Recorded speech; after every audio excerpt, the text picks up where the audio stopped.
gusezerwa mu gisirikare cyangwa kuva mu gisirikare ntabwo bivuze ko umuntu aretse igisirikare. Igisirikare wakivamo ariko cyo ntabwo cyakuvamo. Biragoye kuvuga igisirikare cy'u Rwanda no muri aka karere mu myaka hafi 30 ishize ngo usige izina James Kabarebe. Gusa itangazo rya Minisiteri y'Ingabo z'u Rwanda ryamushyize ku mwanya wa mbere ku rutonde rw'abandi basirikare bakuru bashyizwe mu kiruhuko cy'izabukuru na Perezida wa Repubulika Paul Kagame.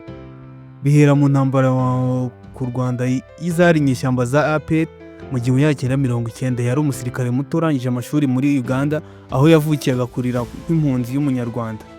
Nk'uko inyandiko zitandukanye mu buzima bwe zibivuga, muri iyo ntambara yakuyeho ubutegetsi bwari i Kigali mu 1994 igahagarika jenoside yakorewe abatutsi. James Kabarebe wari ugeze ku ipeti rya Colonel, yari aide de camp cyangwa se somambike wa Major General Paul Kagame wari uyoboye urugamba. Inyandiko zigaruka ku buzima bwe zivuga ko nyuma yabaye komanda w'umutwe wa High Command w'izo nyeshyamba, nyuma yo gufata ubutegetsi akaba umugaba mukuru w'ingabo zirinda umukuru w'igihugu Republican Guard cyangwa se zizwi nk'abajepe.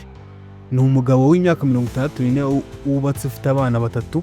Uretse igisirikare mu Rwanda azwi nk'umwe mu bashoramari n'ubucuruzi, siporo by'umwihariko umupira w'amaguru.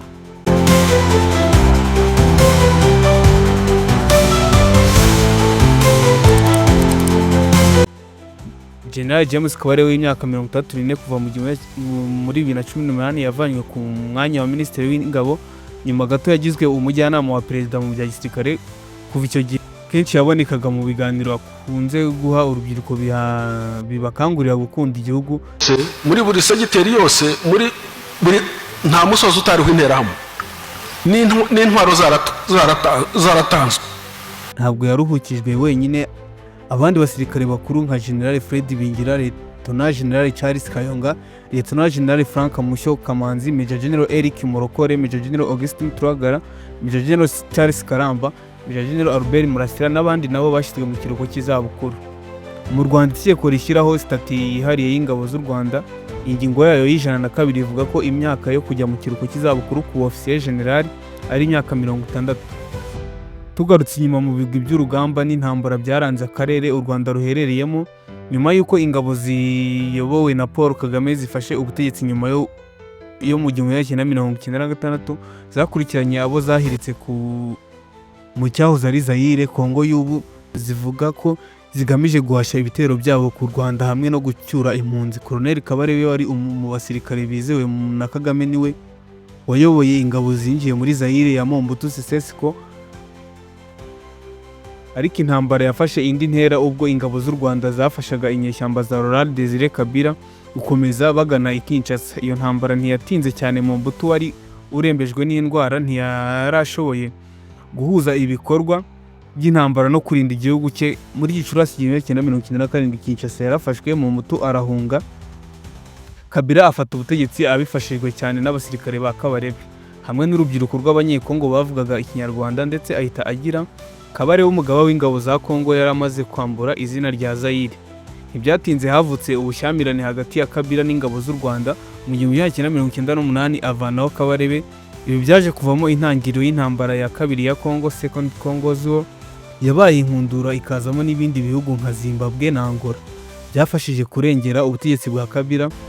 Mu mbwirwaruhame ze Kabarebe yagiye agaruka kenshi ku gitero kizwi nka Operation Kitona yayoboye muri iyi ntambara muri Kanama 1998. Nta muntu n'umwe jewe nzi, nta ngabo na zimwe nzi zibaho zanesha RDF.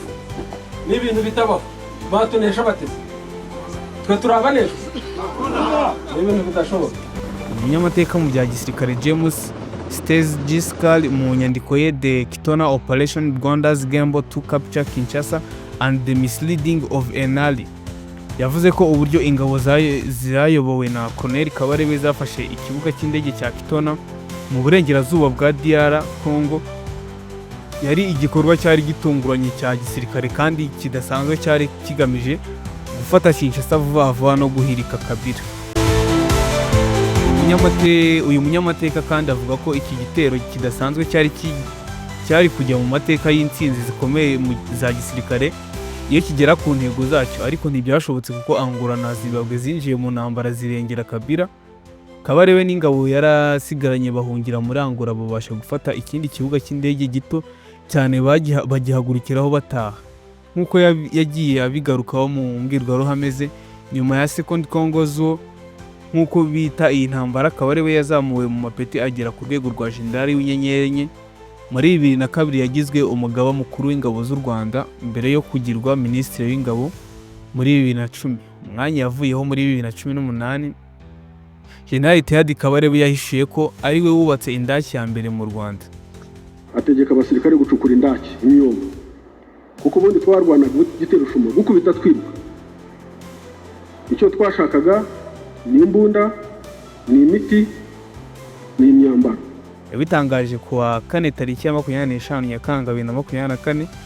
General Theadi Kabarebe yavuze ko ingabo za RPA zimaze kongera kwisuganya ndetse zinagaba ibitero shuma mu majyaruguru no mu burasirazuba bw'iki gihugu. Bashatse ubutaka bagumaho, akaba ari naho bazajya batera baturuka. Ubu butaka ngo bwabonetse igikuba mu murenge wa Tabagwe, ndetse kubera ibitero bikomeye bya FARC Force Armée Rwandaise, umuyobozi w'urugamba yabasabye kubaka indake kugira ngo babashe kwihisha umwanzi no kwirinda amasasu y'imbunda ziremereye barasishishwaga. Yavuze ko ari we wubatse iya Perezida wa Repubulika Paul Kagame, wari umuyobozi w'urugamba, imaze kuzura n'abandi bayobozi b'imitwe basabwa kuzubaka, ndetse bakanasaba abasirikare babo kuremeraho kugira ngo birinde umwanzi. Yagize ati, ngewe icyo gihe nayoboraga umutwe w'abarinda umugaba w'ingabo Perezida wa Repubulika, ni nanjye wacukuye iyi ndake yabagamo.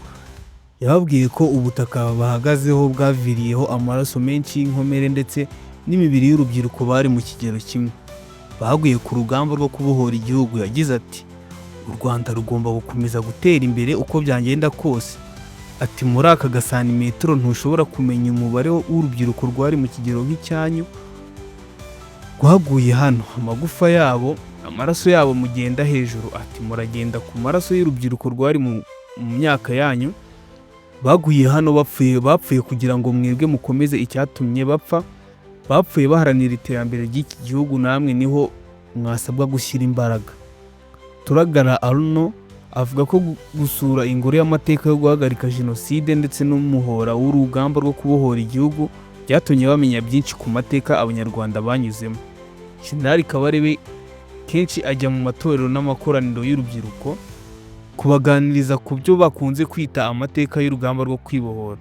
Uyu mugabo w'intyoza mu mbwirwaruhame azwiho kubarira urubyiruko inkuru z'intambara yarwanye nk'intambara n'abacengezi cyangwa Operation Kitona, ubutwari bw'ingabo z'inkotanyi, akabihuza n'ibiriho, akabifatanya no gukundisha abato igihugu no kunenga abanzi banga ubutegetsi bw'u Rwanda.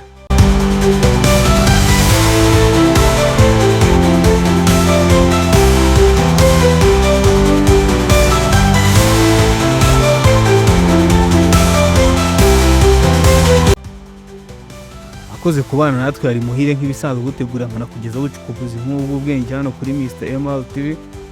Ciao duhure mu bindi biganiro. Siga comment ku cyegeranyo gusa ko tuzagukoreraho ubutaha. Ciao.